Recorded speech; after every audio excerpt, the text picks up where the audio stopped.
Hi, I'm Ketsi. Welcome to my channel, Candid Crafter.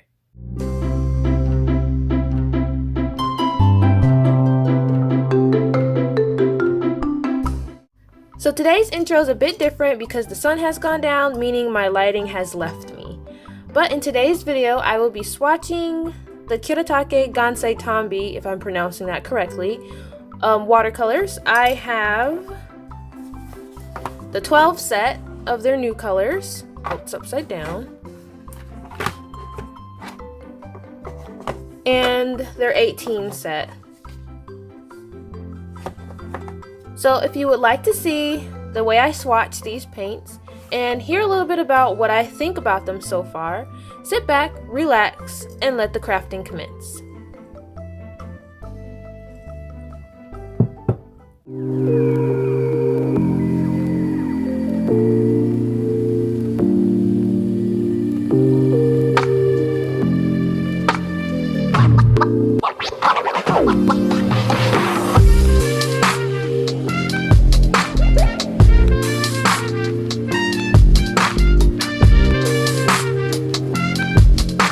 So this footage is really old footage, not really old, but this was filmed, I believe, in the middle of June. It is now July 5th.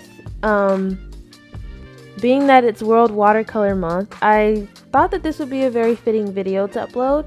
Also, because it is World Watercolor Month, I now have a little bit more to talk about the watercolors because I've been using them more. And I'll get into that later on in the video.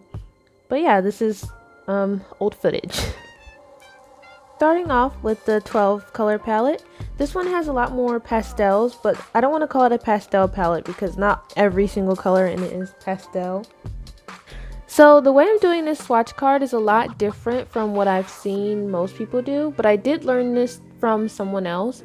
And basically what you do is, instead of doing just one wash and then like doing a gradient, I'm also incorporating doing 3 dots that are different, I guess you could say, saturations. I don't know, but they're different variations of the same hue, but it's just less water added to the top one, and then the middle one is about a good amount of water, and then the last one is very small amount of the pigment or the watercolor added to it. And I like this way of swatching better because for me, I don't tend to mix all my colors that often. Usually when I'm mixing colors, I'm just mixing them with white, black, or gray, or sometimes the beige colors. So this helps me to better be able to see what colors I can get without mixing and what colors I can get by just changing the amount of water I add. And if you look closely, you can see some of these colors are completely different depending on how much water you use. So if you look at the lime green, the very bottom one with less of the watercolor added actually looks yellow. And as I continue, if you just look at the bottom row, when I finish the bottom row, those 3 dots look like 3 different colors entirely throughout that whole row, especially the blue gray deep. That one, like the top one looks black, the middle one looks mostly blue, and then the bottom one is like equally gray and blue. So I like this method of swatching better, but now I'm gonna be quiet and I'm gonna let you guys jam to the tunes that I put to this video and watch me swatch, because I know how satisfying those videos can be.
So now we're going to get into what I think about these watercolors. As I've said before, I have had more time to use these because it is now almost a month later after this was filmed. And so far I'm really liking these watercolors. So if you watched my haul video, you heard me mention that the reason why I went with these watercolors is because I am new to watercolor, and through research I have found out, or I've heard, that these watercolors behave a lot more like gouache than Western watercolor, and gouache is my medium of choice. So I thought it would be a great transition, and so far it really has. I'm really enjoying the 12 color palette set better than the 18 one. The bright colors in the 18 set, I just haven't found any use for them as of yet, just with the things that I've been painting. I mean, I've used some of the colors, but I have not used all of them, but I've used every single one so far in the 12 color set. So as far as using these goes, I dilute them quite a bit. Now I don't make them like super watery, but I have found that I'm diluting them a bit because they are super pigmented. So my art style that I have found out with watercolor is to do line art first with a Sakura Pigma Micron, and then I go in and I fill it in with the watercolor. And because I'm doing a black outline first, I found that if I don't dilute the colors enough, because they're so pigmented and some of them are mixed with white pigment, they cover up my line art, and then I would have to go back and redraw that. And to save myself time and effort, I've just been watering them down a lot. I've also heard that people aren't really a fan of the way that these watercolors dry if you have a very if you haven't diluted it as much. They dry really shiny, and honestly, I kind of like that look. I think it adds depth to the picture because there's some parts that'll be shiny and some parts that won't be, and it's the only parts that are shiny are the ones that are super pigmented. So it gives a better contrast, I think, between the pigmented and then like the less pigmented parts. So I'm a fan of that. Overall, I really do like these watercolors. I probably would buy them again. I don't know if I'm biased because this is the only watercolor brand I've tried so far, but I really enjoy these, and I had saw mixed reviews. I saw that people either really liked them or they really weren't a fan, and I don't know if it's because I use gouache first that I like these, but I'm a fan. So I would definitely recommend these. So that's all for today's video. Leave a comment down below letting me know if you have these watercolors, and if you do have them, what's your opinion on them? Do you like them? Do you not like them? And if you have any tips and tricks that you want to share about how you use them, go ahead and leave that down below too. Be sure to like and subscribe, and with that, you never have to be the best, just try your best. I'll see you all in my next video. Bye!